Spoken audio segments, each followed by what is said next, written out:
के आपके हवाले करना चाहता हूँ। हज़रात गिरामी अल्लाह के नबी ने पूछा, कहा कि ए मलकुल मौत कैसे आना होगा? तो जिब्रील अमीन ने कहा या मलकुल मौत ने कहा या रसूल अल्लाह आया नहीं हूँ, भेजा गया हूँ। आने में और भेजे जाने में फर्क है। जैसे साहिल बुखारी साहब अरशद रजा नूरी को भेजे तो भेजने में कुछ खास बात होगी, अगर भेजे हैं तो कुछ न कुछ मैसेज लेकर आए होंगे, कुछ न कुछ खबर लेकर आए होंगे। इसी तरह मलकुल मौत ने कहा या रसूल अल्लाह आया नहीं हूँ, भेजा गया हो। तो अल्लाह के नबी ने कहा कि किस लिए? तो मलकुल मौत ने कहा या रसूल अल्लाह इसलिए भेजा गया हो, मुझे रब्बे कायनात ने भेजा है। कहा कि जाओ मेरे नबी से कह देना बगैर पूछे रूह को कब्ज न करना, मेरे नबी की मर्जी होगी तो रूह को कब्ज करना, अगर मेरे नबी की मर्जी नहीं होगी तो रूह को कब्ज न करना। जो लोग कहते हैं कि नबी को इल्मे गैब नहीं है और जो लोग कहते हैं कि नबी के इख्तियार में कुछ नहीं है, हम उनको जवाब देना चाहते हैं। हजरत मलकुल मौत खड़े हैं लेकिन कहते हैं या रसूल अल्लाह रब्बे कायनात ने मुझे भेजा है। तो भेजने के बाद कहा कि अगर मेरे नबी की मर्जी होगी तो रूह को कब्ज करना, अगर मेरे नबी की मर्जी नहीं होगी तो रूह को कब्ज न करना। तो मेरे मुस्तफा ने क्या पूछा? मेरे मुस्तफा ने हजरत मलकुल मौत से कहा है मलकुल मौत मेरा रब किस में राजी है? देखो यहाँ पे रब की रजामंदी है और रब की रजामंदी में मुस्तफा की रजामंदी है। रब्बे कायनात कह रहा है कि जिसमें मेरे मुस्तफा राजी है उसी में खुदा राजी है और जिसमें खुदा राजी है उसी में मुस्तफा राजी है। तो मलकुल मौत ने कहा या रसूल अल्लाह आपको रब्बे कायनात बहिश्त में बुलाने पर राजी है। तो मेरे मुस्तफा ने कहा कि ठहर जाओ, मुझे 2 रोज का वक्त दे दो। हम कहते कि सुनो, अगर तुम कहते हो कि नबी मेरी तरह बशर है तो क्या तेरे लिए भी मलकुल मौत रुके हैं? क्या मलकुल मौत तुम्हारी रूह कब्ज करने से रुक गए हैं? क्या तुम्हारी मौत होती है तो पूछ करके आती है? क्या मलकुल मौत पूछ करके आते हैं? अगर तुम कहते हो कि नबी मेरे तरह बशर है और कुरान के 16वें पारे से जो आप दलील देते हैं और कहते हैं कुल इन्नमा अना बशरुम मिस्लुकुम,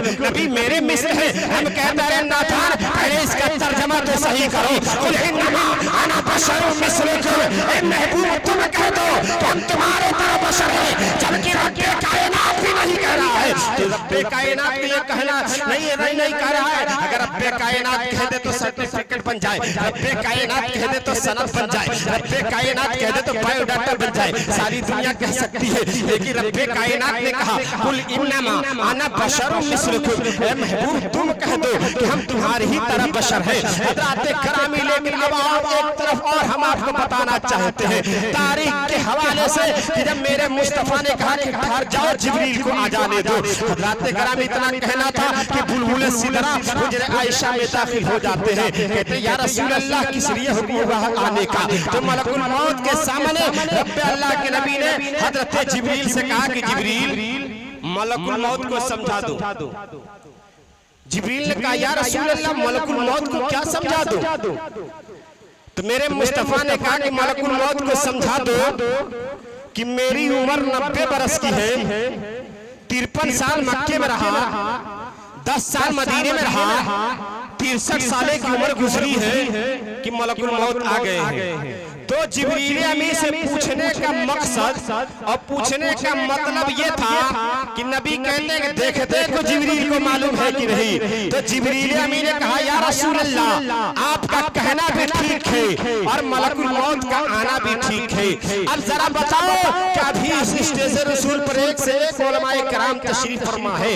अगर मैं कहूँ कि बहुत अच्छे हैं, मैं कहूँ कि बहुत लायक एहतराम है, अगर हम कहें कि बहुत खूबसूरत है और सुबह होकर के हम कहें अरशद इकबाल साहब बहुत बुरे आदमी है, साहिल बुखारी साहब बहुत बुरे आदमी है, तो आप कहेंगे कि मौलाना रात में तो आप स्टेज पर कितनी तारीफ कर रहे थे, लेकिन आज क्या हो गया है? लोग यही कहेंगे हो सकता है रात में बात बन रही थी तो बड़ी तारीफ कर रहे थे, लेकिन सुबह होते होते बात बिगड़ गई है तो उनकी बुराई बयान कर रहे हैं। लेकिन यहाँ पे जिब्रील कहते या रसूल अल्लाह आपका कहना भी ठीक है और मलकुल मौत का आना भी ठीक है। तो मेरे मुस्तफा ने कहा कि मेरा कहना कैसे ठीक है और इनका आना कैसे ठीक है? हज़रात गिरामी बिल्कुल अपनी गुफ्तगू को समेट कर बहुत कम वक्त में आपके हवाले करके गुजरूंगा। हज़रात गिरामी तारीख ये बताती है कि जिब्रील अमीन ने कहा या रसूल अल्लाह आप 53 साल मक्के में रहे, 10 साल मदीने में रहे और मलकुल मौत आ गए, लेकिन जब आप मेराज में जा रहे थे तो बुखारी शरीफ के जुमले यही है कि जब नबी मेराज में गए तो रात के हिस्से में गए, रात ही के हिस्से में चले आए, जंजीर भी हिलती रही और जंजीर भी हिलती रही, वजू का पानी भी जारी रहा और बिस्तर भी गर्म रहा। हज़रत गिरानी बुखारी शरीफ के जुमले भी यही है कि नबी रात के हिस्से में गए और रात ही के हिस्से में चले आए और जंजीर हिलती रही, वजू का पानी भी जारी रहा और बिस्तर भी गर्म रहा। अगर आपका हिसाब से हम कहें हम दिल्ली गए 2 घंटे में 2 घंटे में चले आए, आप कहेंगे कि दुनिया का सबसे बड़ा झूठा आदमी है। आज तेज रफ्तार सवारियां भी हैं, लेकिन उस वक्त तेज रफ्तार सवारियां नहीं थी। आज बहुत सारी ट्रेनें हैं। आज दिल्ली के सफर जो 24 घंटे में करते थे, 22 घंटे में करते थे, 38 घंटे में करते थे, आज 2 घंटे 4 घंटे में आज हवाई जहाज के जरिए रॉकेट और एयरबस के जरिए आप सफर करते हैं। लेकिन उस वक्त रॉकेट भी नहीं थी, एयरबस भी नहीं था, हवाई जहाज भी नहीं थे और इसके अलावा ट्रेनें भी नहीं थी। लेकिन मुस्तफा मेराज में पल भर में गए, पल भर में चले आए। हज़रात गिरामी अब आपको हम यहाँ बताना चाहते हैं कि अगर किसी दुनियादार की बात हो तो ना मानी जाए, मगर अहमद मुख्तार की बात हो तो मान ले, इसलिए कि नबी की हर बात को मान लेना यही ईमान है। आला हज़रत फरमाते हैं उनकी मांगे दिल से कुंजे खिला दिए हैं, जिस वहाँ चल दिए हैं कुंजे बसा दिए हैं।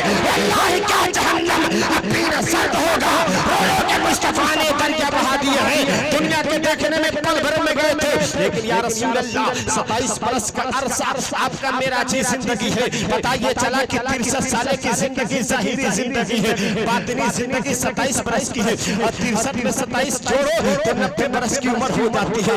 आज एक भाई अपने भाई का हक लेकर के बैठा है, लेकिन हज्जत अलविदा का मौका है। मेरे मुस्तफा ने बिलाल हबशी को बुलाया है। बिलाल हबशी को बुला करके कहते हैं ए बिलाल हबशी जाओ पूरे मदीने तैयबा में ऐलान कर दो कि अगर किसी का हक मोहम्मद रसूलुल्लाह पे बनता है तो आकर के ले लो। आप जो मुहर्रम हराम में नारा लगाते हैं हजरत इमाम हुसैन का दामन नहीं छोड़ेंगे, गरीब नवाज का दामन नहीं छोड़ेंगे, गौसे पाक का दामन नहीं छोड़ेंगे। आप दामन पकड़े ही कहाँ है? आप गौसे पाक का दामन पकड़े ही कहाँ है? अगर गौसे पाक के दामन पकड़े रहते तो आपकी नमाजें नहीं छूटती। लेकिन आज हमारे हालात ये है, नारा लगाने का नारा लगाते हैं। हम मसलक आला हजरत है, हम मसलक आला हजरत के पैरोकार हैं, हम आला हजरत के हर बात में अमल करते हैं। लेकिन रात भर स्टेज पर रहते हैं, आप रात भर जलसे में रहते हैं, लेकिन जब फजर का वक्त होता है, जब मुअज्जिन अज़ान देता है तो आप भी सो रहते हैं और हमारे उलमा भी सो रहते हैं। हम कहते हैं कि सुनो, सिर्फ स्टेज पर आना जरूरी नहीं है, स्टेज पर आकर के तबलीग करो, आप मसल्ले पर आकर के जो रब्बे कायनात ने हमें ऊपर फर्जियत दिया है उसको अदा करो।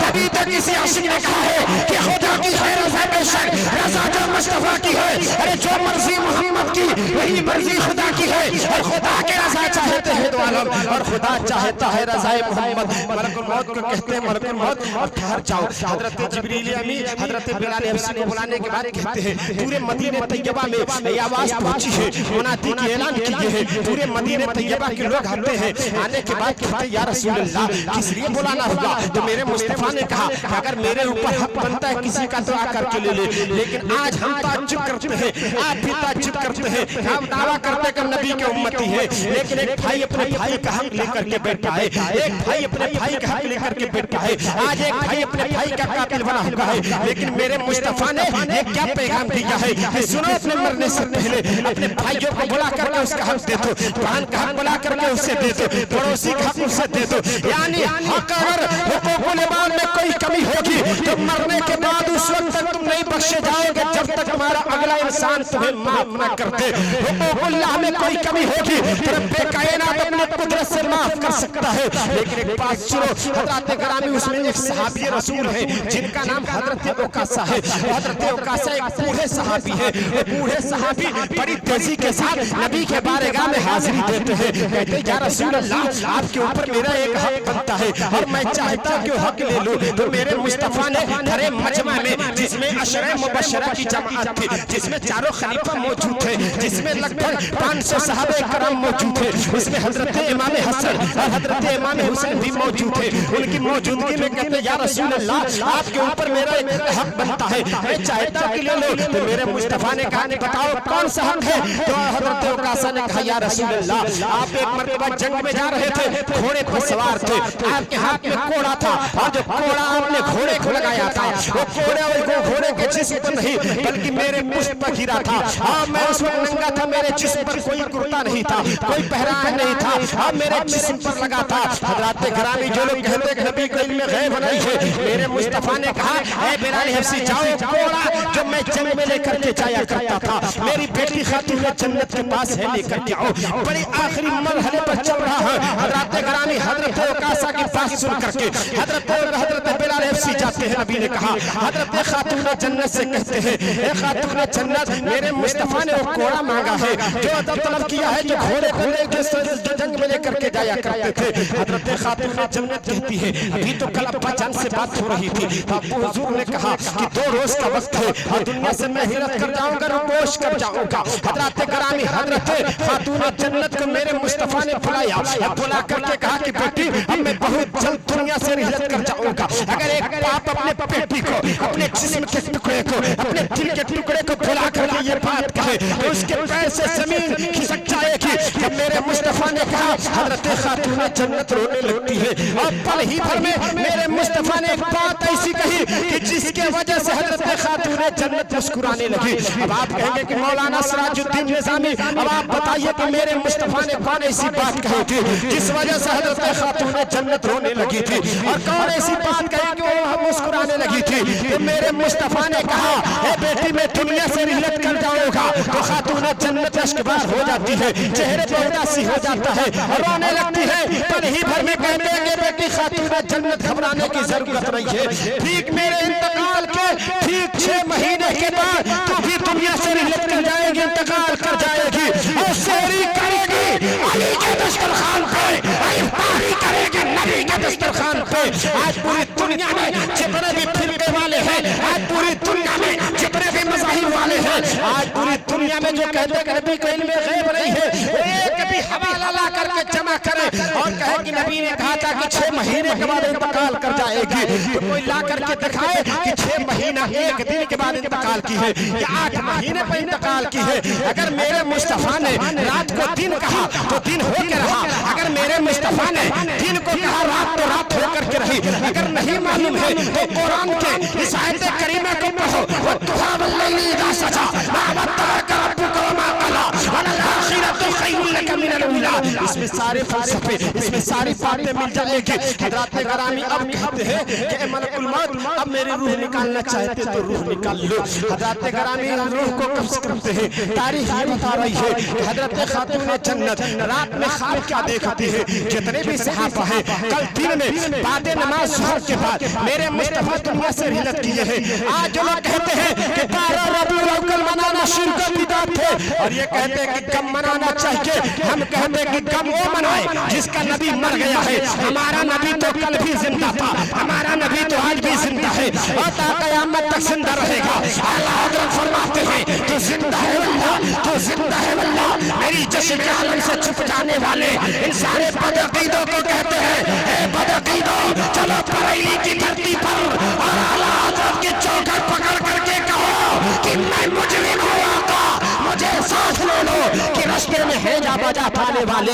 रात गुजरी है, सबों ने ख्वाब देखा है, हजरत खातून जन्नत ने ख्वाब देखा और हर ख्वाब के कुछ न कुछ माने हुआ करते हैं, हर ख्वाब के कुछ न कुछ ताबीर हुआ करती है। रात में हजरत खातून जन्नत ने ख्वाब देखा, क्या देखा कि रात में हमारे आंगन में एक दरख्त है और बीच से टूट गया है। हजरत गिरामी सिद्दीक़ अकबर ख्वाब देखते हैं और ख्वाब देखने के सुबह होने के बाद नबी के बारगाह में हाजिरी देते हैं। कहते हैं या रसूल अल्लाह मैंने रात में ख्वाब देखा है कि मेरी बेटी हजरत حضرت عائشہ صدیقہ ہے، ان کے جسم سے چادر ہٹ گئی ہے، چادر الگ ہے، ان کا جسم الگ ہے۔ حضرات گرامی اس کی تعبیر کیا ہے؟ تو میرے مصطفیٰ نے کہا کہ صدیق اکبر اب تیرا نبی دنیا سے بہت جلد روپوش کر جائے گا۔ اتنے ہی دیر میں حضرت علی آتے ہیں، کہتے ہیں یا رسول اللہ میں نے خواب میں یہ دیکھا کہ میرے آنگن میں ایک درخت ہے اور درخت ٹوٹ گیا نہیں بلکہ جڑ سے اکھڑ گیا ہے۔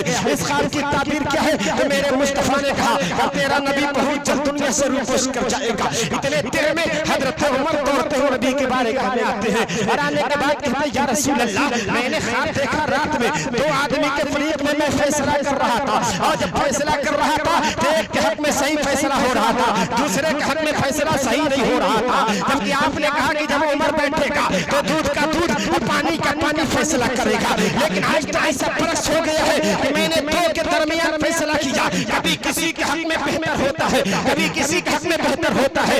اس خواب کی تعبیر کیا ہے؟ میرے مصطفیٰ نے کہا اے حضرت عمر سنو اور تمہارا نبی دنیا سے بہت جلد روپوش کر جائے گا۔ اتنے ہی دیر میں خاتون جنت آتی ہے، کہتے ہیں کہ بہت میں نے رات میں خواب دیکھا ہے کہ میرے آنگن میں درخت ہے اور جڑ ہی سے اکھڑ گیا ہے۔ اس خواب کی تعبیر کیا ہے؟ حضرات گرامی تو کہتے ہیں کہ تمہارا نبی تمہارے پہچان دنیا سے بہت جلد روپوش کر جائے گا۔ آنکھیں اشک بار ہو جاتی ہے، حضرت عکاشہ اپنا بدلہ لینے پہ تلے ہیں اور ان کے ہاتھ میں کوڑا دیا جاتا ہے۔ وہاں پہ جتنے بھی صحابہ ہیں ان کے ہاتھ میں ان کے سامنے کوڑا دیا جاتا ہے اور کہتے ہیں آگے بڑھ کر کے کہتے ہیں یا رسول اللہ آپ اپنے جسم سے پیرہن کو اتار کے اور میں یہ کوڑا آپ کے جسم پر برسانا چاہتا ہوں جس طرح سے آپ نے مجھے جنگ میں جاتے سمے مارا تھا۔ حضرات گرامی یہ بتائیے کہ اگر اس طرح کی بات ہو جو اپنے جان سے بھی زیادہ اپنے جائیداد سے بھی زیادہ جو نبی سے محبت کرتا ہو کیا وہ برداشت کر سکتا ہے؟ بس یہ آخری کڑی ہے، اس کے بعد میں اپنی گفتگو کو ختم کر دوں گا۔ حضرات گرامی میں بتانا کیوں چاہتا ہوں تاکہ یہ تقریر کا محصل اور یہ تقریر کی ساری باتیں اپنے منزل پہ آ جائے، جس کے بارے میں علامہ اقبال نے سیالکوٹ میں بیٹھ کر کے فرمایا تھا کہ منزل سے آگے بڑھ کر منزل تلاش کر، مل جائے گا دریا تو سمندر تلاش کر، ہر شیشہ ٹوٹ جاتا ہے پتھر کی چوٹ سے، ارے پتھر ہی ٹوٹ جائے وہ شیشہ تلاش کر، سوار کرے اونٹ پہ وہ اپنے غلام کو، پیدل ہی خود چلے جو وہ آقا تلاش کر۔ حضرات گرامی ان کے ہاتھ میں کوڑا دیا جاتا ہے، آگے بڑھتے ہیں، نبی اپنے جسم کے پیرہن کو اترتے ہیں، حضرت صدیق اکبر کی آنکھیں اشکبار ہو جاتی ہے، حضرت عکاشہ حضرت صدیق اکبر کے چہرے پہ ایک نظر ڈالتے ہیں، دیکھتے کیا ہے؟ حضرت صدیق اکبر کی آنکھیں اشکبار ہے۔ جتنے صحابہ ہیں پورب سے لے کر پچھم تک، اتر سے لے کر دکھن تک، جب چاروں طرف نظر دیکھتے دوڑاتے ہیں تو دیکھتے ہیں کہ جتنے صحابہ ہیں سب کی آنکھیں اشکبار ہے۔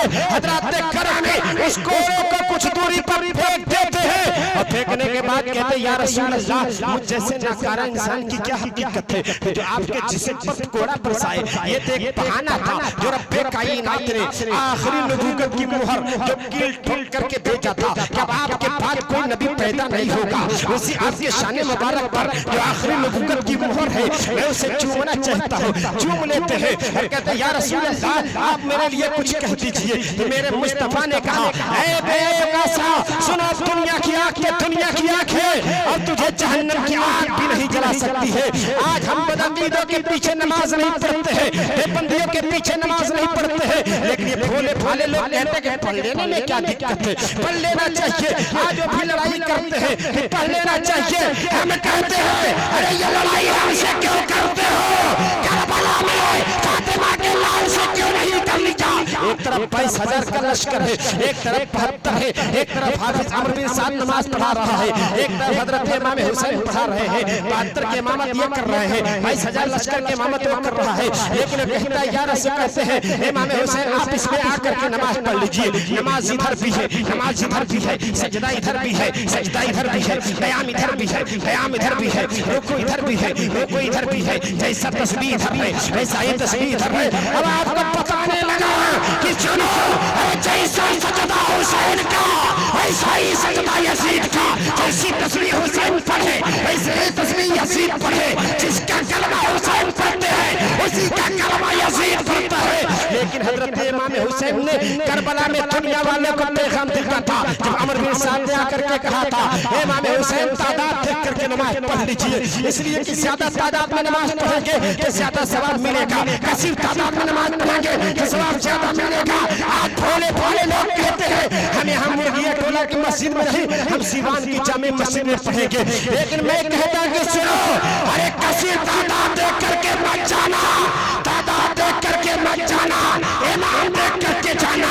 اگر میرے امام مصطفیٰ کا وفادار ہے تو ہاتھ باندھ کر کے کھڑے ہو جانا. اگر امام مصطفیٰ کا غدار ہے تو لات مار کر کے واپس ہو جانا. اس لیے کہ نماز مصطفیٰ کے غدار کے پیچھے نہیں ہوتی ہے، مصطفیٰ کے وفادار کے پیچھے ہوتی ہے. اور میں کہتا کہ سنو، علامہ زیغم اہل سنت پوری زندگی علامہ عبدالعزیز خان صاحب قبلہ نے آپ لوگوں کو ہی بتاتے رہا، یہی سمجھاتے رہا. لیکن میں کہتا ہوں کہ آج ان کی کمی بہت خلتی ہے. حضرات گرامی میں کہتا ہوں کہ سارے کمشنری میں نہیں، جہاں بھی گئے ہیں دین کی تبلیغ ایسی کی ہے. میں کہنا چاہتا کہ آج کہتے ہیں کہ کسی کے پیچھے پڑھ لینا چاہیے، لیکن میں کہتا کہ سنو، ہم نے علامہ زیغم اہل سنت کی زندگی دیکھی ہے. حضرات گرامی علامہ زیغم اہل سنت نے آپ لوگوں کو اسی چیز سے بچاتے رہا کہ بدعقیدوں کے پیچھے نماز نہ پڑھنا. اس لیے کہ امام حسین نے کربلا سے یہ پیغام بھیجا تھا. حضرات گرامی اس ساری باتوں کے ساتھ اگر میں اس پہ گفتگو کروں تو 2.5 سے 3 گھنٹے کی ضرورت پڑ جائے گی. لیکن ابھی اسی کے ساتھ میں اپنی گفتگو کو ختم کرنا چاہتا ہوں. کسی عاشق نے کیا یہ خوب کہا ہے کہ بڑے لطیف ہیں وہ نازک سے گھر میں رہتے ہیں، بڑے لطیف ہیں وہ نازک سے گھر میں رہتے ہیں. میرے حضور میری چشمے تر میں رہتے ہیں، مقام ان کا نہ فرش زمین اور سے بری، وہ اپنے چاہنے والوں کے گھر میں رہتے ہیں.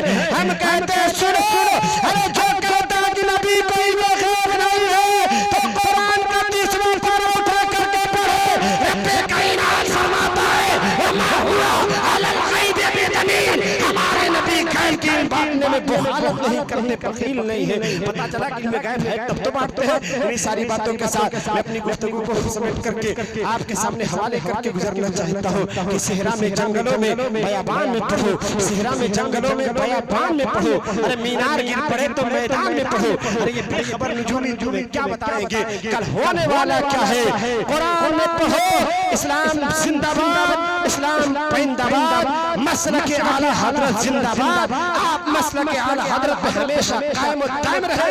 حضرات گرامی مسلک اعلیٰ حضرت اور زیغم اہل سنت پہ ہی پیغام رہا.